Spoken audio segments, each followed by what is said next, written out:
വീട് വെക്കാനുള്ള പ്രചോദനം ആഗ്രഹം തുടങ്ങിയത് അതെൻ്റെ മൂത്ത മകളുടെ ആഗ്രഹമായി. അവൾ എന്നോട് പറഞ്ഞിട്ടുണ്ട്, നമുക്കിവിടെ ഒരു വീട് വെക്കണം, അത് അത്യാവശ്യം ഭംഗിയുള്ള ഒരു വീടുമായിരിക്കണം. അപ്പം അവൾ നഷ്ടപ്പെട്ടതിന് ശേഷം ഞങ്ങൾക്കത് എത്രയും പെട്ടെന്ന് പൂർത്തീകരിക്കണമെന്ന് ഞാനും എൻ്റെ ഭാര്യയും എൻ്റെ മകളും കൊച്ചുമകനും എല്ലാവരോടും കൂടി ആലോചിച്ച് അതിൻ്റെ പണി സ്റ്റാർട്ട് ചെയ്യുകയാണ് ചെയ്തത്. എൻ്റെ കൊച്ചുമക്കളെ വീടാണ്. എൻ്റെ മോളെ വലിയൊരു ആഗ്രഹമായിരുന്നു ഒരു വീട് വെക്കാൻ.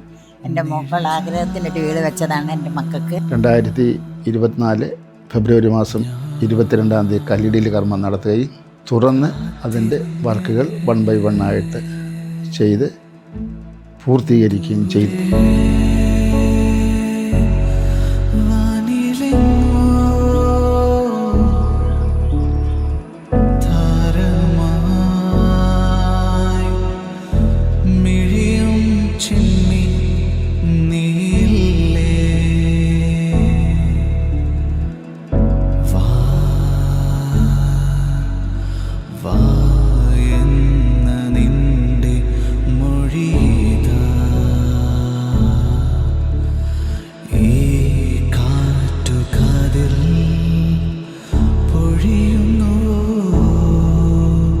സാധാരണ എല്ലാവരും പാലുകാച്ചിന് എന്താ ചെയ്യുന്നത്, ചിരിച്ച് ഹാപ്പി ആയിട്ടായിരിക്കും കയറുന്നത്. പക്ഷെ നമ്മള് കണ്ണ് നിറഞ്ഞ് ഭയങ്കര ഇമോഷണലി ഭയങ്കര ഇതായിട്ടാണ് കയറിയത്. കോളേജിൽ ചേരാൻ പോകുന്ന സമയത്ത് അമ്മച്ചി ഇങ്ങനെ പറയായിരുന്നു, നീ കഴിഞ്ഞിട്ട് വരുമ്പോഴത്തേക്ക് ഇവിടെ ഒരു വീടുണ്ട്. അത്ര ഭയങ്കര ഡ്രീം, അത്ര പ്ലാനിങ്ങും ഒക്കെ ആയിരുന്നു. അങ്ങനെ പറ്റത്തുള്ളൂ. മീൻസ് ഇനിയിപ്പോ അങ്ങോട്ടുള്ള എന്റെ ആണെങ്കിലും കണ്ണന്റെ ആണെങ്കിലും എല്ലാ കാര്യവും കുഞ്ഞമ്മ അതാ പറഞ്ഞത്. എന്നോട് അന്ന് തന്നെ കുഞ്ഞമ്മ പറഞ്ഞു, ഇനിയിപ്പോ അങ്ങോട്ടുള്ള എല്ലാ കാര്യവും നമ്മൾ ഒരാളെ മിസ് ചെയ്യും, അത് അങ്ങനെ തന്നെ ആവത്തുള്ളൂ, അതിനെ നമുക്കൊന്നും ചെയ്യാൻ പറ്റത്തില്ല.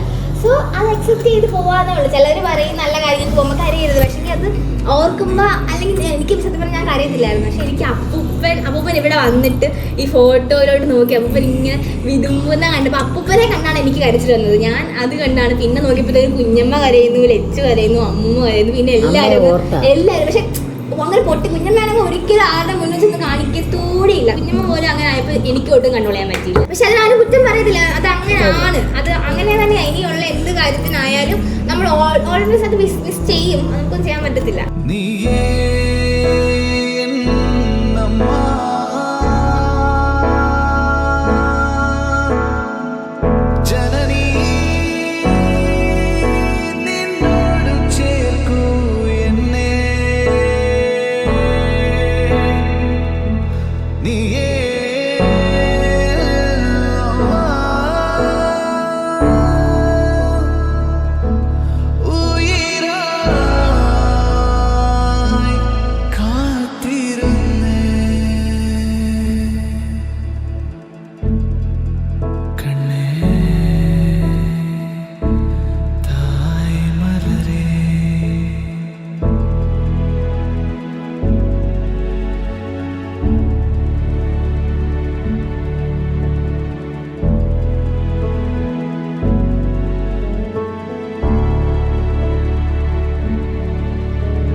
കണ്ണാ സിനിമയൊക്കെ കണ്ടിരുന്നാ മതിയോ? പഠിക്കുന്നതാരാ?